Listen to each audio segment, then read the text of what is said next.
So she said, take your hand with your palm up, put it out facing backwards, and then grab your right foot just like this. Then get the other hand going up nice and straight.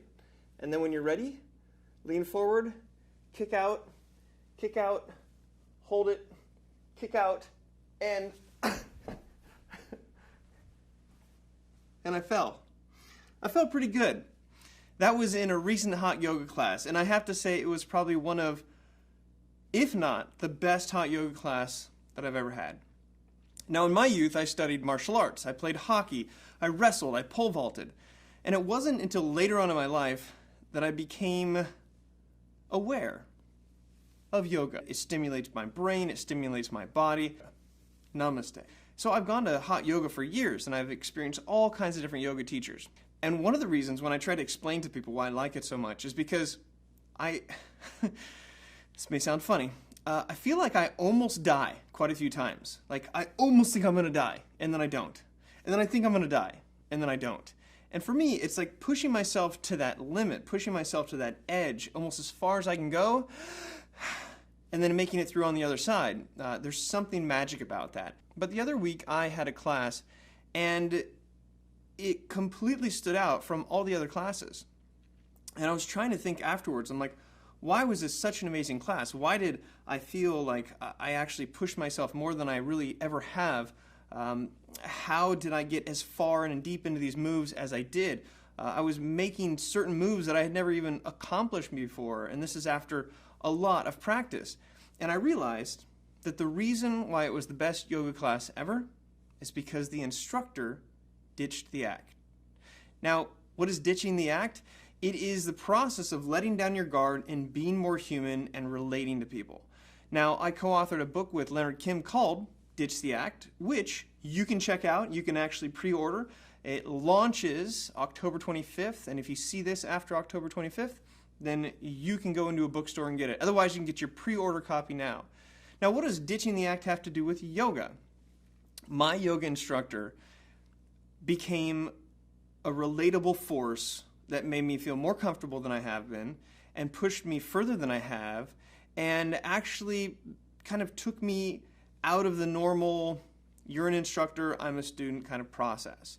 And she did this by doing 3 particular things. And I really thought about why it was, and these 3 things really embody it. And these are things that we talk about in the book. These are things that we encourage business leaders to do and people who are building their brands to do.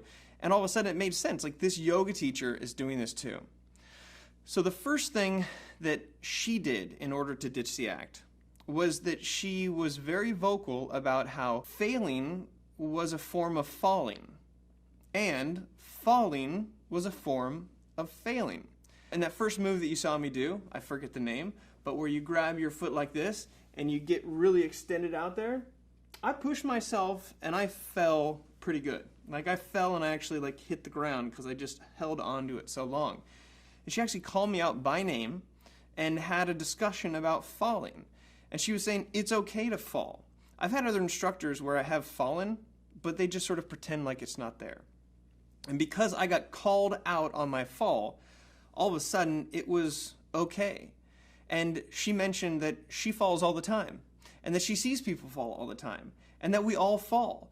And she actually made everyone more comfortable by bringing what was the obvious, was that failing is falling, but we're there to learn, so it's okay to fall. And what I think happened to me is that I pushed myself to a certain limit where she talks about, she's mentioned you want to push yourself to where it's further than you want to go, but it's before pain. And I was right there in that zone. And because she made me feel comfortable falling, and I felt comfortable falling in front of the whole group, it actually allowed me to take further steps to fall a few more times than some of the other poses that are more challenging for me and my inflexible nature. So the takeaway and the way to ditch the act, if you're instructing a class or if you are managing a team, is to call out the falling as failure and let people know that failure is falling. And the nice thing about falling is that you can get back up. And that's exactly what I did. So the second thing that she did to ditch the act was that she told her story. Now, I tell people, and I will completely repeat this again and again, I know it sounds harsh, but the concept is that nobody cares about your story. I know that sounds harsh, but what they do care about is how they see themselves in your story. And during the first water break, which happens after a few moves, she took a few minutes, like probably 5 minutes, as we were thankful for the space to breathe, but she talked about how when she was 6 years old, she wasn't able to touch her toes. It's because she had short arms. And I looked at her and she had short arms. And people made fun of her for it. And she remembers and she recalled a specific incident where she was talking with her mom and she was telling her mom that she wanted to be a yoga instructor. And her mom said, "There is no way you're going to be a yoga instructor. You can't even touch your toes. It's just not built for you. This is something that you cannot do." And she took that no as passion for her to become a yoga instructor. Now, I've met a lot of yoga instructors, but I don't necessarily hear during a water break their motivation for becoming a yoga instructor. And yes, yoga instructors in general are a bit on the hippie side and they're very laid back, but sometimes there's an arrogance to them. And sometimes there's this, I am an instructor. And as soon as she started to tell a story about how she was 6 years old and couldn't touch her toes, and she was up in front of the class showing now that she can not only touch her toes, but she can almost bend completely in half, it all of a sudden was her being vulnerable, sharing with an entire class about her history and her story. And I cared about how I saw myself in that story. Because as a martial artist, it was a big deal to be able to be flexible. And that was one of my challenges. And I remember it was so hard to touch my toes. And that was something that people would make fun of me for. And I'd make up for it for trying to kick harder or jump higher or run faster. But the fact of the matter is I couldn't touch my toes. And when she shared that story with me, all of a sudden I was like, oh my gosh, me too. And so by her sharing what didn't go right and what has gone wrong and the struggles that she's faced was just enough to get me that much more to trust what she was teaching in class. The best story is something that actually relates to people. And if you only share the good stuff about how you passed your yoga class and you were top of this and you had accolades for that, then you miss the opportunity to connect with people where they might have a bad or ugly that's similar. Now, the third way that she ditched the act is that she said, look, if you are perfect, you don't have to pay to come here. And we all actually laughed, but the idea was that if you are perfect, you should not be here. Because you are here, you are not perfect. Therefore, it is okay to fall. It is okay to not be able to touch your toes. It is okay to be hot. It is okay to lay down.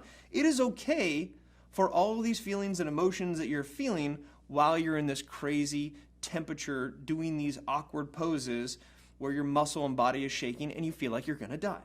And when I was able to be comfortable in my place of imperfection, I wasn't as hard on myself or thinking that I should go a little bit further or I should get deeper into that move or something along those lines, because part of those thoughts are part of the battle when you're doing yoga. Now, this doesn't just have to be yoga. This can be just about any activity that you're doing. So figure out where you're failing or where you're falling or where your team's failing and falling and call it out and say it's okay. Figure out ways to incorporate your stories into breaks or in between your workshop or in private discussions with people. Let them know the stuff that maybe you're afraid or feeling like you shouldn't necessarily share. That's where you find that connection. And then third, realize that if you are not perfect, that is the reason why you were there. And when you try to portray something that's perfection, you actually push people away because they have less to relate to. So if you decide to ditch the act and you want to tap into being more human, you will find that you will gain trust quicker, your classes will go over much better, and you'll give yourself the break that you need to just be you. Now, if you want to learn more about ditching the act, go to ditchtheact.com and you can get your pre-order today. In the meantime, I will maybe see you in yoga class. Namaste.